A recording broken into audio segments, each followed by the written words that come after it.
ভাই দেখেন, যেটা বলছি যেটা ভাবছি ওইটাই হয়েছে। এই যে ইন্ডিয়া এবং ইংল্যান্ড টেস্ট ম্যাচ, এইখানে জাসপ্রীত বুমরা ছাড়া ইন্ডিয়ার টিম অচল ভাই, বিশ্বাস করেন, এটা বাস্তব, একদম বাস্তব কথা। জাসপ্রীত বুমরা এমন একজন বলার, আসলে তার আসলে ব্যাখ্যা করা সম্ভব না। এইরকম বলার আমার মনে হয় না ক্রিকেট বিশ্বে আবার কখনো আসবে। আমার আমার এটা মনে হয় না ভাই। আপনি তাকে যেই রকম উইকেটই দেন না কেন, এখানে স্লো হোক ফাস্ট হোক, স্পিনারদের উইকেট হোক, ফাস্ট বোলারদের উইকেট হোক, মানে কাদামাটি হোক, ধান ক্ষেত হোক, যা হয় হোক, যে রকম উইকেটই হোক, আপনার জাসপ্রীত বুমরা উইকেট এনে দিবেই। হ্যাঁ, এনে দিবেই, এমন একজন বলার ভাই। এইরকম বলার আসলে মানে ইন্ডিয়া পাইছে, এইটা এইটা ইন্ডিয়ার একটা সৌভাগ্য। হ্যাঁ, এখন এই যে দেখেন, ইংল্যান্ড ফার্স্ট ইনিংসে 465 রান করছে। যেটা আমি বলছিলাম যে লাস্ট এই যে বাংলাদেশ শ্রীলঙ্কা এবং ইন্ডিয়া ইংল্যান্ড যে সিরিজগুলো হচ্ছে, এইখানে দেখেন প্রত্যেকটা দল তাদের মানে প্রথম ইনিংসে একই কাহিনী ঘটাইছে। শুরুতে খুবই ভালো করে 300-400 রান পর্যন্ত আগায় যায়, তারপরে লাস্টের উইকেট গুলা ধাম ধাম করে চলে যায়। যেমন বাংলাদেশের গেছে 400+ রান করার পরেও তারা 500 করতে পারে নাই। তারপরে আপনার শ্রীলঙ্কা 400+ রান করছে, হাতে 5 উইকেট নিয়ে তারা 500 রান করতে পারে নাই। ইন্ডিয়া আপনার 400+ রান করছে, আপনার হাতে 7 উইকেট নিয়ে 500 রান করতে পারে নাই। ইংল্যান্ডও সেম অবস্থা, একদম সেম অবস্থা।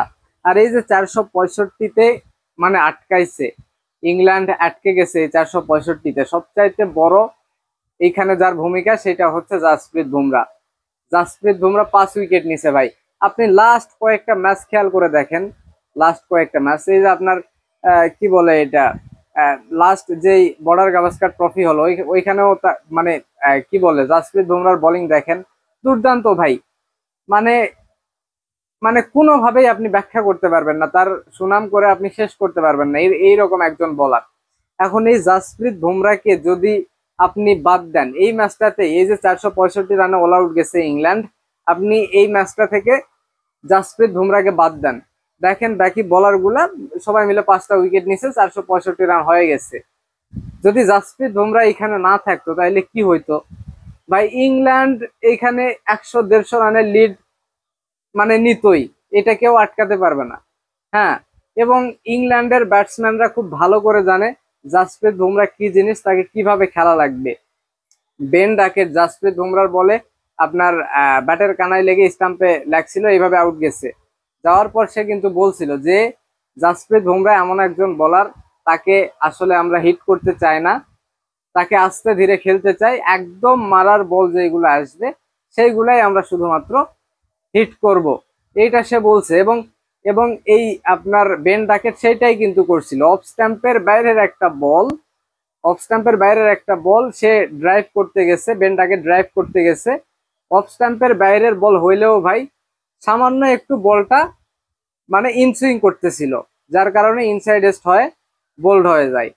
মানে কি বলবো ভাই, জাসপ্রীত বুমরা এমন একজন আসলে বলার, ইন্ডিয়া যেটা বলতেছি, ইন্ডিয়া এই এই এই বোলারকে ছাড়া একদম অচল। এই জাসপ্রীত বুমরা ছাড়া ইন্ডিয়ান পেস অ্যাটাকে কিচ্ছু নাই, একদম কিচ্ছু নাই, ফাঁকা আওয়াজ ভাই। অন্যান্য দল যেই রকম, আপনার ধরেন অস্ট্রেলিয়া বাদে, অস্ট্রেলিয়ার পেস অ্যাটাক তো দুর্দান্ত, এটা সব সময় দুর্দান্ত থাকে, অল টাইম। হ্যাঁ, আপনি ইংল্যান্ড বলেন, south Africa, New Zealand, Pakistan, Bangladesh, যেই দলই বলেন না কেন, এইগুলার মতোই ইন্ডিয়ান দলের পেস অ্যাটাক, যদি বুমরাটা না থাকে। শুধুমাত্র একটা বুমরা প্রেক্ষাপট চেঞ্জ করে দেয় ভাই। একটা বুমরার জন্য দেখতে মনে হয় যে এখানে মানে ইন্ডিয়ান পেস অ্যাটাক দুর্দান্ত, আসলে তা না, এটা বাস্তব ভাই।